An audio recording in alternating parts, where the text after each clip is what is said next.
Dans cette vidéo, je vous propose aujourd'hui l'exercice 4 du CRPE, concours de recrutement de professeurs des écoles 2017, groupement 3.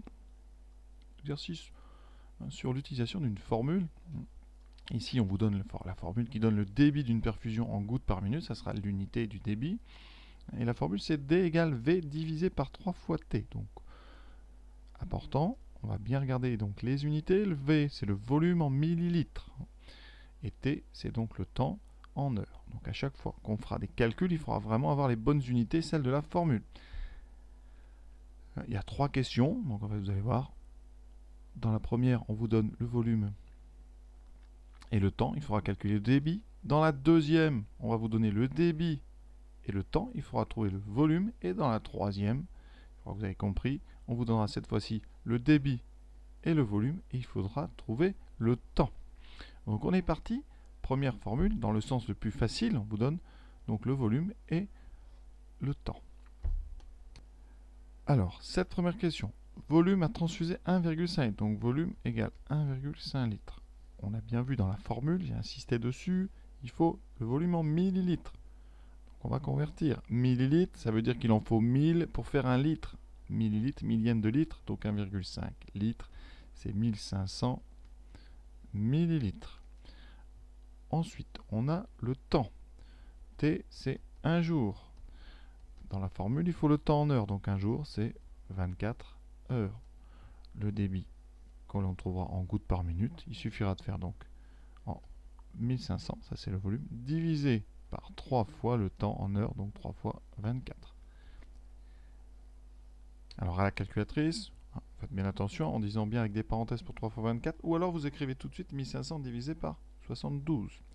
Et on trouve 20,83. On vous demande d'arrondir à l'unité, donc on va arrondir au plus proche. On va arrondir donc ici à 21. Donc à peu près 21 gouttes par minute. Donc voilà pour la première question. Vous voyez, rien de très compliqué, de la rigueur des unités. Deuxième question. Une perfusion est réglée sur un débit de 6 gouttes par minute. Quel volume sera perfusé en 1h15? Donc on vous donne quoi? Le débit. Le débit, 6 gouttes par minute, donc c'est la bonne unité de la formule, donc rien à faire. Le volume, on ne le connaît pas, c'est ce qu'on cherche. Le temps, 1h15, donc c'est 1h15 minutes. Donc on fait très attention, ce n'est pas 1,15. Il va falloir convertir 1h15 minutes en heure décimale. Alors comment faire? Soit vous savez très bien que donc 1h15 minutes, alors ça c'est dans le texte, c'est 1h15, donc 1h et plus un quart d'heure. Donc si vous remarquez, ça fait 1 heure et plus 0,25 heures, donc 1,25 heures. 1,25 heures. Sinon, on peut faire des calculs de fractions. 1 plus 1 quart, on met au même dénominateur. Ça fera 4 sur 4 plus 1 sur 4, ça fera donc 5 sur 4, donc 5 quarts d'heure, donc 1,25. Autre façon de faire, on peut convertir avec un petit tableau de proportionnalité pour ceux qui ont un petit peu du mal. On met ici 15 minutes, sachant que 60 minutes représentent 1 heure. Combien vont représenter ici les 15 minutes? Donc on fait un petit tableau. X, ça sera donc produit en croix, règle de 3, 15 fois 1 sur 60. Vous voyez, ça fait 15 sur 60. On simplifie par 15 ici, parce que 60 c'est 4 fois 15, il reste 1 sur 4. Donc on retrouve un quart. Cette technique, elle peut marcher si on vous donne des temps qui ne sont pas faciles à transformer en fractions. Par exemple, si on vous donne 16 ou 17 minutes, vous aurez besoin de cette petite règle ici de proportionnalité. Donc nous ici, on va être sur notre 1,25, donc le temps 1,25. J'espère que vous avez bien compris qu'1,25 heures, ça représente donc 1 heure entière et 25% d'une heure. On est en notation décimale. Alors, la formule maintenant. Le V est en haut et dessous, on a une division par 3t. Donc on va transformer un petit peu la formule. Alors soit avant, soit après. Si vous voulez faire après, on aura donc en haut 6 qui va donc être égal au volume qu'on cherche en millilitres divisé par 3 fois 1,25. Alors on va transformer. Donc ça c'est équivalent à 6 égale V sur donc 3 fois 25 qui fait 3,75. Et on va devoir se débarrasser de ce 3,75. Donc on multiplie des deux côtés par 3,75 et on obtient 6 fois 3,75 égale au volume. Calculatrice, 6 fois 3,75, 3,75, ça donne 22,5. Donc le volume, c'est 22,5 millilitres. On vous le demande. Alors on ne vous demande pas d'unité. Si on devait le convertir en litres, eh bien, comme c'est des millièmes de litres, hein, donc ici, on aurait 22,5 sur 1000 litres.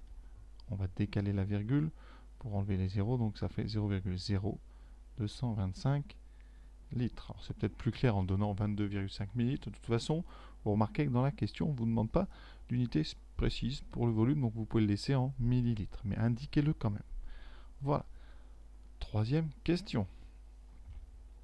Et avant de passer à cette troisième question, juste pour ceux qui préfèrent manipuler les formules plutôt qu'avec les nombres, vous pouvez transformer et dire directement que V, c'est donc D que multiplie 3 fois T. C'est-à-dire qu'on envoie 3T en haut à gauche. Et donc on a juste, vous voyez, à faire 6 fois 3 fois 1,25 qui donnera 22,5 millilitres tout de suite. Donc ça c'est pour ceux qui préfèrent tout de suite utiliser les formules. Troisième question. Eh bien cette fois-ci on ne connaît pas le temps. C'est plus dur parce que le temps est dessous, donc il va falloir le faire remonter. Alors on aura deux méthodes, soit on fait remonter dans la formule, soit avec les nombres. Mais première étape, c'est déjà de bien sortir les données. Alors on a un volume de 250 millilitres. On a déjà la bonne unité. Donc ça c'est bon, on ne va pas avoir à convertir. Ensuite le débit. On vous donne un débit 8 gouttes par minute. Donc c'est la bonne unité. Donc aucune conversion. Maintenant on va trouver le temps. Alors première méthode, je remplace directement. Ça me fait 8 qui va être égal au volume. Donc 250 divisé par 3 fois T. Je cherche T. Donc je vais devoir remonter T en haut à gauche. Donc pour ça, eh bien, on va faire un produit en croix. Donc le 3T va aller multiplier par le 8. On a 8 fois 3 fois T qui doit être égal à 250. Ça veut dire que de chaque côté, j'ai multiplié par 3 fois T, tout simplement. À gauche, ça me fait apparaître un facteur 3T. Et à droite, la division par 3T va disparaître.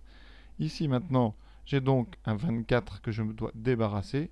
Donc je vais tout diviser par 24. J'obtiendrai donc T est égal à 250 divisé par 24. On prend la calculatrice. Alors on peut simplifier si on veut un petit peu avant d'utiliser la machine, mais sinon voilà, ça nous donne alors 10,42, ça ne tombe pas juste. Donc pour l'instant, on va rester sur des choses exactes. Alors, on va diviser par 2, ça nous fait 125 sur 12. Alors là, effectivement, qu'est-ce qu'on peut faire avec 125 sur 12? On peut faire 120 sur 12. Voilà, c'est vraiment pour essayer de vous montrer des petites choses. Plus 5 sur 12. Donc 120 sur 12, ça fait 10. Donc on aura 10 heures plus 5 douzièmes d'heure. Qui fera effectivement 10,42. Mais ça, c'est la notation donc décimale. On va devoir, vous voyez, donner une conclusion en heures et en minutes. Donc on a une petite conversion. Alors, deuxième méthode avant de passer à la conversion. Pour ceux qui veulent plutôt transformer des formules, eh bien ici, vous pouvez admettre, en passant 3T en haut à gauche, que D fois 3 fois T, c'est donc le volume, et donc que le temps sera le volume divisé par 3 fois le débit. Et donc ici, on aura 250 divisé par 3 fois le débit par 3 fois 8. On retrouve 250 sur 24. On voit, première étape, c'est déjà arrivé à trouver la valeur de T. Maintenant, on va le convertir. Comment convertir 125 douzièmes d'heure en heures et minutes? Alors, on va faire un petit tableau de proportionnalité. Donc ici, 125 douzièmes d'heure, c'est notre temps. Et on veut le convertir en minutes. Donc première étape, d'abord, on convertit en minutes. Vous savez que 1 heure, c'est 60 minutes. Donc ici, petite règle de 3, encore une fois, le temps en minutes, ça sera 60 fois 125 sur 12. Alors ici, on va essayer d'éviter la machine, même si vous pouvez tout à fait utiliser 60 sur 12. Il y a quelque chose que 60, c'est 5 fois 12. Donc là, vous avez 5 fois 12 fois 125 sur 12. On simplifie par 12. Il reste donc 5 fois 125. 5 fois 125, 5 fois 100, 500, plus 5 fois 25, 125. Donc ça nous donne 625 minutes. Et là, on n'a plus qu'à convertir donc en heures. Alors des heures, c'est des paquets de 60 minutes. Donc ici, on aura donc 600 plus 25. Alors, je vais découper un 600 plus 25, c'est-à-dire 600, donc 60 fois 10, donc 10 heures. Il nous restera 25 minutes toutes seules, donc 10 heures et 25 minutes. Et on a converti, vous voyez, hein, c'est pas si compliqué que ça. Et ça, sans faire d'arrondi, on est tombé directement sur 10h25.